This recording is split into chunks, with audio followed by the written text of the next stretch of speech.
परमेश्वर जी की जय।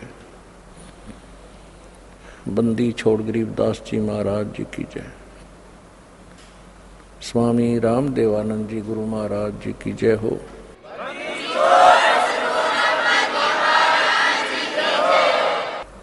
गरीब नमो नमो सतपुरुष को नमस्कार गुरु की नहीं। सुर नर मुनि जन साधुआं संतों सर्वस दी नहीं। सतगुरु साहेब संत सब डंडो तुम प्रणाम। आगे पीछे मध हुए तिनको जा कुर्बान। नराकार निर्विषम काल जाल वैभंजनम निर्लेपम निज निर्गुणम अकल अनुवेशंदनम। सोहम सुरति समाप्तम सकल समाना निर्तल। उज्ज्वल हिरंबर हरदमम बेपरवा अथाह वार पार निमज्जतम। गरीब जो सुमरे सिद्ध होई गणनायक गलताना। करो अनुग्रह सोई पारस पद परवाना। आदि गणेश मनाऊं गणनायक देवन देवा। चरण कमल लो लाऊं आदंत करूं सेवा। परम शक्ति संगीतम रिद्धि सिद्धि दाता सोई। अवगत गुण अतीतं सत्पुरुष निर्मोही। जगदम्बा जगदीशम मंगल रूप मुरारी। तन मन अर्पों शीशम भक्ति मुक्ति भंडारी। सुर नर मुनि जन ध्यावे ब्रह्मा विष्णु महेशा। शेष शेष मुख गावे पूज्य आदि गणेशा। इंद्र कुबेर सरीखा वरुण धर्म राय धामे। समर्थ जीवन जी का मन इच्छा फल पावे। 33 कोटि अधारा दावे 88। उतरे बहु जल पारा कट है यम की फांसी। 33 कोटि अधारा दावे 88। उतरे बहुजल पारा कट है यम की फांसी। कर जोरों विनती करूं धरूं चरण पर शीश। गुरु जी राम देवानंद जी महाराज ने दियो नाम बख्शीश। कोटि कोटि सिजदा करूं कोटि कोटि प्रणाम। चरण कमल में राखियो मैं बांधी जाम गुलाम।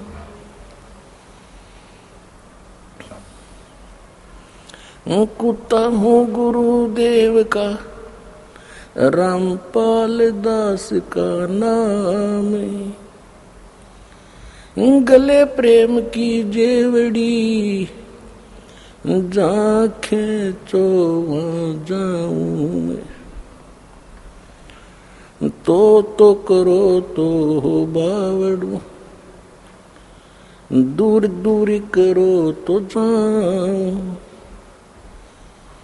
जो राखो तो ही रहूं जो देवो सो खाऊं। जय इब के सतगुरु मिले सब दुख आँखों रोए। चरणों ऊपर शीश धरूं कहूँ जो कहनी हो। कबीर साईं मिलेंगे पूछेंगे कुशलात। आदि अंत की सब कहूँ अपने दिल की बात। गुरु जी तुम ना भूलियो चाहे लाख लोग मिल जाहीं। हम जैसे तुमको बहुत हैं तुमसे हमको नहीं। तुमरे विसारे क्या बने, मैं किसकी शरण में जाऊं।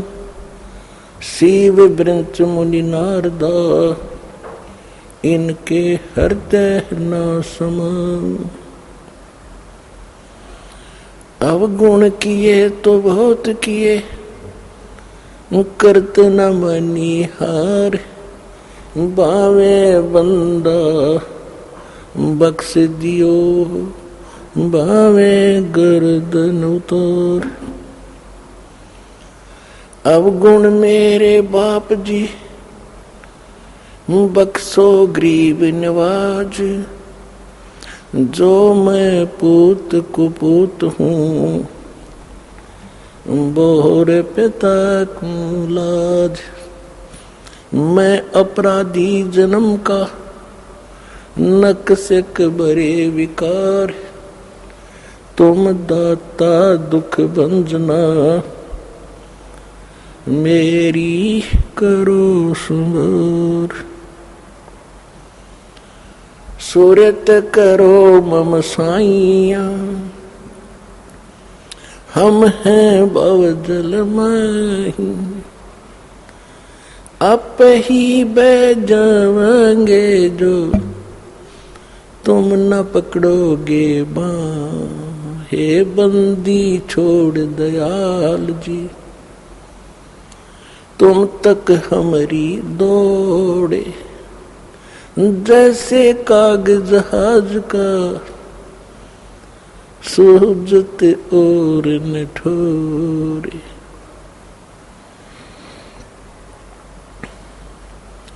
परमपिता परमात्मा, सर्व सृष्टि के रचनहार कबीर परमेश्वर जी, ये हम सभी आत्माओं के पिता हैं, ये हम सभी के जनक हैं। और हम एक ऐसी भयंकर भूल करके, ऐसी भयंकर गलती करके हम इस गलत स्थान पर आ गए। और उसके उपरांत हमें अपनी गलती का एहसास हो रहा है, क्योंकि एक प्रश्नवाचक चिन्ह आज तक किसी से हट नहीं पाया कि हम क्यों मरते हैं, क्यों जन्मते हैं। हम कितना अच्छा परिवार बनाते हैं, उनमें कितना अच्छा प्रेम होता है, मोह होता है, लगाव होता है, और एक सेकंड में वो सब बिखर जाता है। इसके विषय में हम कभी चिंतित होते हैं तो फिर सोच लेते हैं कि सभी के साथ हो रहा है। ये एक परंपरा मान ली हमने कि ऐसा तो होगा ही होगा, पर ये काम तो करते ही रहो। कौन सा कार्य करते रहो? कोठी बनाओ, बंगले बनाओ, कार बड्डी लो और मर जाओ। ये कौन सा कार्य था? तो ये सभी हमारे साथ जो घटनाएं घट रही हैं, आप प्रतिदिन देखते हो। किसी न किसी गांव में या किसी घर में अपने खुद को भी बहुत सी ऐसी घटनाओं से हमारा पाला पड़ा है। तो ये सब हो क्यों रहा है? तो उसके लिए परमात्मा हमें स्वयं आकर के ज्ञान कराते हैं कि आप इस गलत लोक में आ गए और यहां से जाने का जो तरीका है, इस जन्म और मृत्यु के रोग से बचने का जो तरीका है, जो विधि है, वास्तविक भक्ति है, वो परमात्मा स्वयं ही बताते हैं। और उसके लिए वो स्वयं सशरीर वहां से आते हैं जहां परमात्मा रह रहे हैं, और यहां आकर के अच्छी आत्माओं को मिलते हैं, उनको अपना परिचय देते हैं, फिर यथार्थ ज्ञान समझाते सुनाते हैं।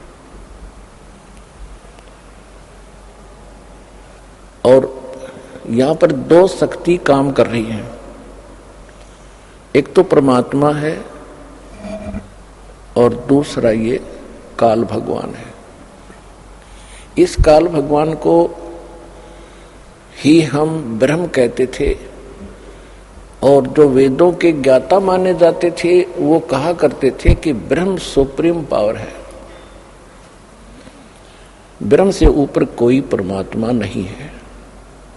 ब्रह्म कहाँ रहता है? वो ब्रह्म लोक में रहता है।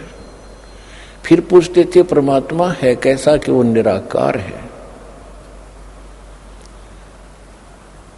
तो पुण्यात्माओं, अब आपको परमात्मा का दिया हुआ वो ऐसा ज्ञान प्राप्त हो चुका है कि उस ज्ञान की तुलना में आप बहुत आसानी से तोल सकते हो, जांच सकते हो।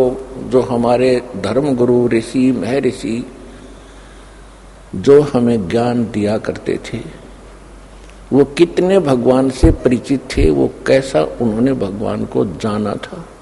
और परमात्मा ने आकर जो ज्ञान दिया है वो हमारे सदग्रंथों में पहले ही विद्यमान था। और जिनको हम विद्वान माना करते थे और जो संस्कृत भाषा बड़ी धारावाहिक बोला करते थे, उनके ज्ञान के स्तर का अब हमें पता चला। उनको अपने अध्यात्म धर्म ग्रंथों का कै ख भी पता नहीं था, कै ख भी पता नहीं था। ये सुनी सुनाई कथाएं वो सुना रहे थे, फिर आगे उनसे सुनकर कोई और सुना रहे थे। ये एक लोक वेद बनकर हमारे हृदय में समा गया था कि बस इतना ही है ये ज्ञान अध्यात्म, और यही है भगवान जो ये हमें बता रहे हैं। तो इसके ऊपर हमारा कोई भी ऑब्जेक्शन नहीं रहा था। जिस भी धर्म में हम जन्मे थे वही कथाएं हम परंपरागत सुनते आ रहे थे, और हम संतोष कर लिया था। हमने संतुष्ट हो चुके थे कि जो साधनाएं मैं कर रहा हूं, मेरा साथी भी कर रहा है, रिश्तेदार भी कर रहा है। जहां जाते हैं उसी प्रकार मंदिर में जाते हैं, मूर्ति पूजते हैं, जल चढ़ाते हैं, या कोई मंगलवार का प्रसाद बांट देते हैं, व्रत रखते हैं।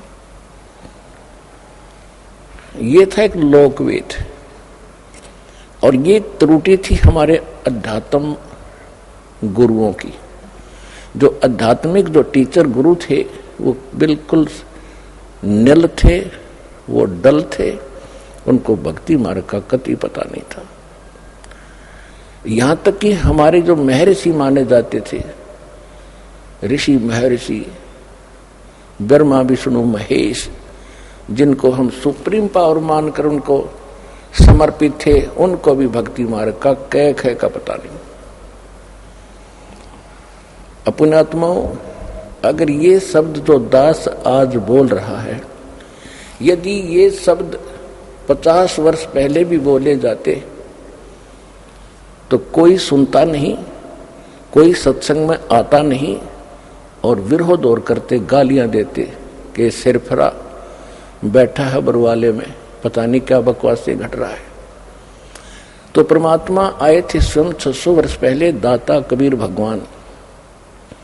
वो यही ज्ञान दिया करते थे जो दास आज उनका बताया हुआ आपको सुना रहा हूं।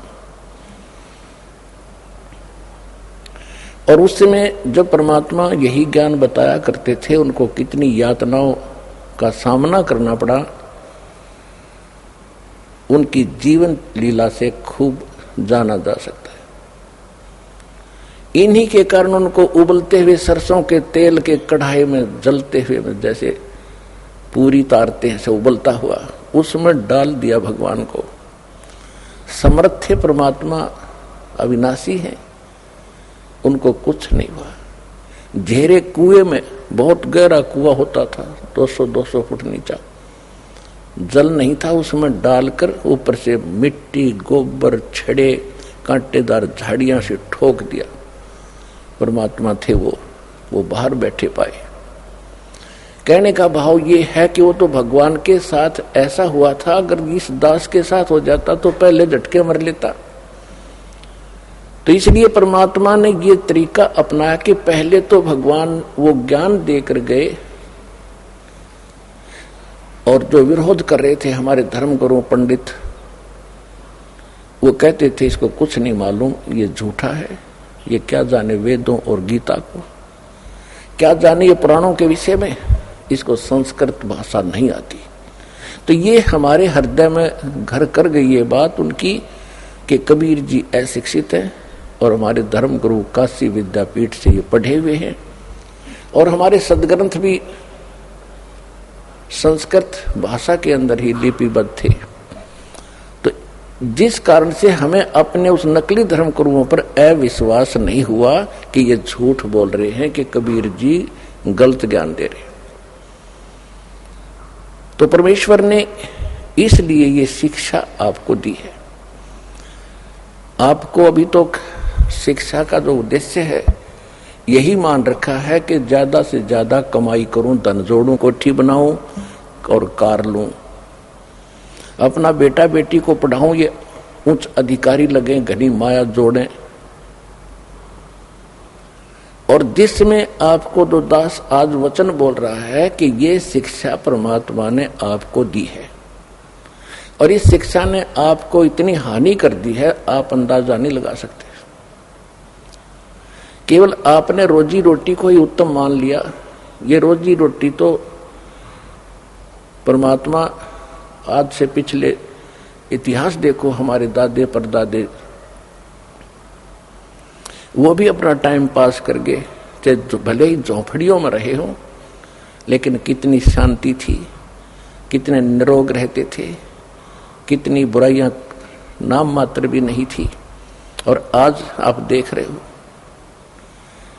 जहां इस माया का प्रवेश हो जाता है वहां जीव चैन से नहीं रह सकता, रात और दिन दुखी रहता है। तो इस आग में परमात्मा ने 3 युग तक हमें जलने नहीं दिया। अभी 50-60 वर्ष पहले से हिंदुस्तान के अंदर इस शिक्षा की शुरुआत हुई है और अब ये चरम सीमा पर पहुंच गई 10-15 वर्ष 20 वर्ष पहले से।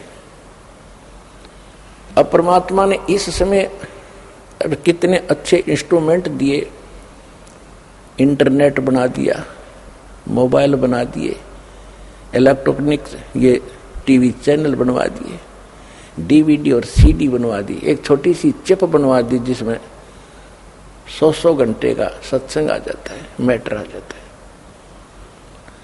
तो इतना अज्ञान हो चुका था, उस अज्ञान को हटाने के लिए परमात्मा ने ये सुविधाएं दी आपको और उसका ये परिणाम है कि आज आप वो बातें सुन रहे हो जो भगवान 600 वर्ष पहले सुनाया करते थे और मार खाया करते थे। तो ये परमात्मा ने यही तरीका अपनाया कि जब तक इनको अक्षर ज्ञान नहीं होगा ये भगवान नहीं पहचान सकते और ये बच्चे ऐसे ही भ्रमित रहेंगे। तो परमेश्वर ने ये 600 वर्ष पहले बता दिया था, वैसे तो 4 युग पहले ही परमात्मा ने इस काल से कह दिया था, क्योंकि काल ने कहा था कि 3 युगों में जीव मत ले जाना, कम ले जाना। तो परमात्मा ने भी उसकी ये शर्त मंजूर कर ली थी कि ठीक है जो आप कहते हो ऐसे ही करूंगा। फिर काल ने कहा था कि 4था युग जब कलयुग आवे तब तो शरण जीव बहु जावे, प्रथम अंश हमारे जाहि और पीछे अंश तुम्हारे जाहि, ऐसा वचन हर मोय दीजे तब संसार गवन तुम कीजे। अब जो प्रसंग चला है इसके लिए थोड़ी सी भूमिका बतानी पड़ेगी कि परमात्मा जब प्रथम बार यहां आए और यहां हाहाकार मच चुकी थी, क्योंकि यहां तो दुख ही दुख है, बेसिक सत्य भी क्यों ना हो, मृत्यु तो वहां भी थी, वृद्ध अवस्था भी थी। वृद्ध अवस्था और मृत्यु इस प्राणी के लिए सबसे बड़ा कहर है और ये दोनों कंपलसरी। क्यों गए का बेसिक बीच में अचानक मर जाए, लेकिन वो मृत्यु अच्छा नहीं मानता कोई भी, और बुढ़ापे में मृत्यु कोई बड़ी बुरी सी नहीं लगती। तो एक कंपलसरी है बुढ़ापा भी और मृत्यु भी, और दोनों महादुख। तो परमात्मा जब वहां से आए कि ये बहुत दुखी हो लिए हैं, अब इनकी अकल ठिकाने आगी होगी, इनको सच्चाई बताऊंगा, यथार्थ ज्ञान दूंगा। तुम यहाँ के रहने वाले नहीं हो, तुम सतलोक में रहते थे, वहां कोई अभाव नहीं, वहां कोई मृत्यु नहीं, वहां कोई वृद्धावस्था नहीं, वो शरीर दूसरा मिलेगा आपको। तो ये सब ज्ञान देने के लिए परमात्मा उद्देश्य लेकर आए। जब इस 21 ब्रह्मांड में प्रवेश होता है तो सबसे पहले ये काल वहां बैठा होता है और वहीं पर इसने एक तपस्शिला बना रखी है जिसके ऊपर 1 लाख प्रतिदिन मानव शरीरधारी प्राणियों को ये उसके ऊपर भूनता है, उनसे निकले हुए गंध को ये खाता है और जीवात्माएं फिर अपने कर्मानुसार पुनर्जन्म के अंदर आ जाते हैं। यहां एक ऐसा रूटीन बना रखा है, ऐसा प्रोसेस है, इसका प्रोसीजर है। तो जो ही परमात्मा वहां आकर खड़े हुए, कहां पर 21वें ब्रह्मांड के सबसे पहले स्थान पर, जहां पर 1 लाख मानव शरीरधारी प्राणियों को भून कर खाने का इसने सिस्टम बना रखा है, तपस्शिला। एक पत्थर की टुकड़ी बहुत बड़ी जो स्वतः गर्म रहती है और वहां पर 1 लाख प्राणी जल रहे थे। उनके पास परमात्मा आकर खड़े हो गए। जो ही भगवान उनके पास आकर खड़े हुए तो उनकी जो तपत थी, जो